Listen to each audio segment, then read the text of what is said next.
Welcome and thanks for listening to Four Things to Know, an open line podcast produced by the City of Auburn. Each week, we'll take a few minutes to walk you through events, street closures, and important dates you should know about as Auburn residents.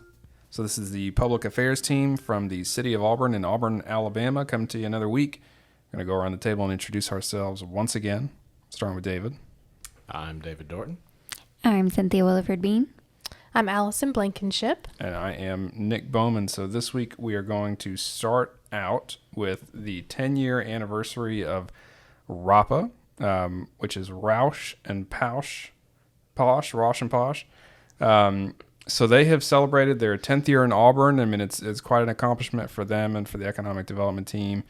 70,000 square foot facility located in Auburn Technology Park West. It's a German-based company. They produce some automotive parts. We'll get into more specificity there, but basically if you drive a car with a stop-start engine, you probably drive a vehicle with a part from Rappa. So they manufacture pneumatic and hydraulic chassis and transmission components and complete systems for passenger cars, motorcycles, and commercial vehicles. One of the most popular coming out of that factory is the stop-start component. And they work with Audi, Tesla, Stellantis, as well as major suppliers serving the industry, including Vibroacoustic and ZF. So yeah, 10 years here in Auburn. The 10 millionth HIS rolled off the production line in July 2021. That's the stop-start component that we were talking about. Their annual sales are almost $45 million, and we had a nice event for them the other day with them, I should say, celebrating that accomplishment. So good That's for them. awesome. I feel like our industries are on fire. We're always hearing about expansions, or I know we just celebrated Obix coming. It's exciting. And as far as what corporations do in and for our community, I think as part of this celebration, they also gave $10,000 to the food bank. Oh, it's a big nice.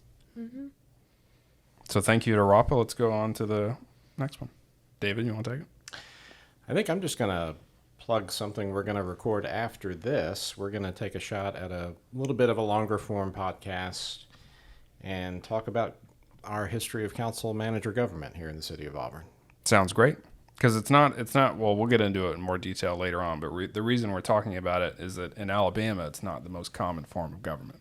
Mm-hmm. And it's been something that we've talked about with new residents or even existing residents here, that the way that we work is a little different than maybe something they're used to.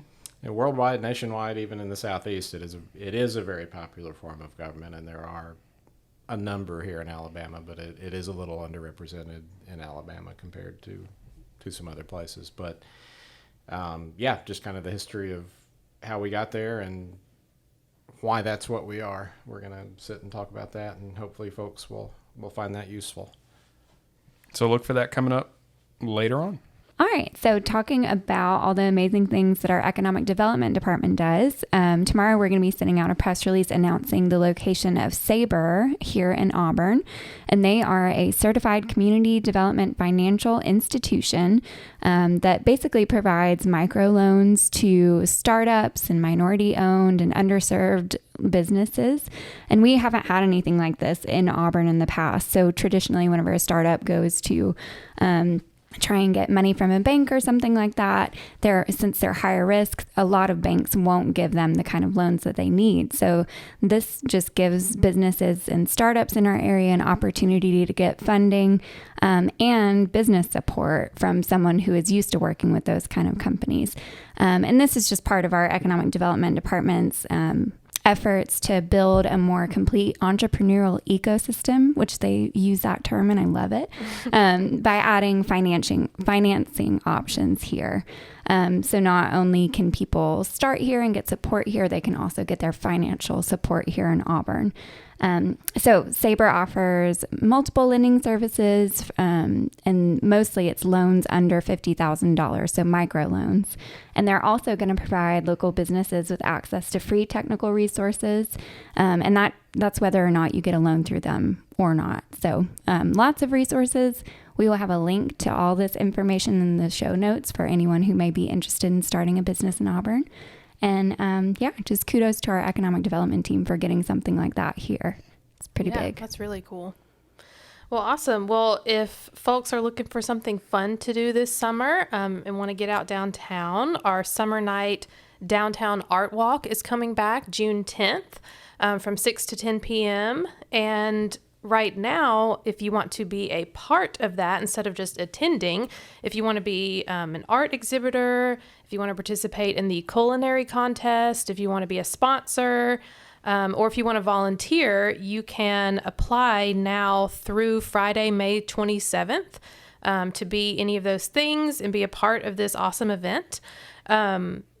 Applications are much like City Fest. This has its own website. It's such a big deal, but it's auburnsummernight.org. You can go there to get more information, to get an application, or you can also call the offices at 501-2963.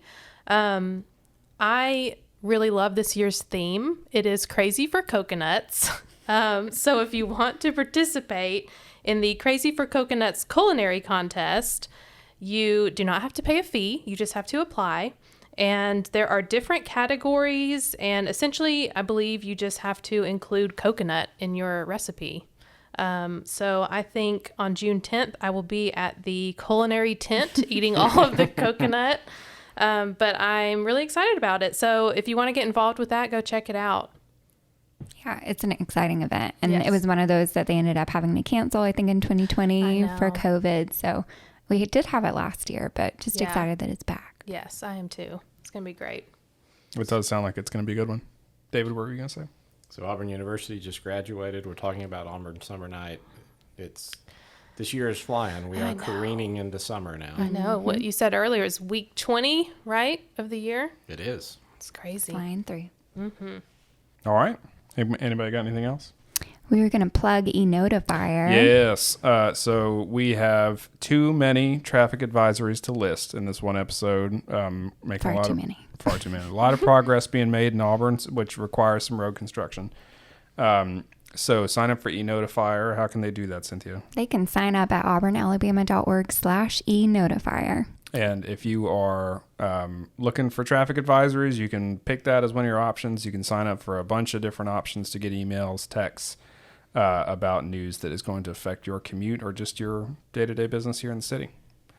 So go to sign up to eNotifier, register for some summer night stuff, drive a stop-start engine car, and Yep. and listen to us again next week.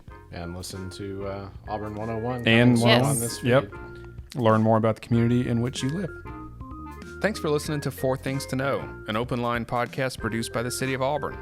If you're looking for more news, events, and dates to know about coming up in Auburn, visit news.auburnalabama.org.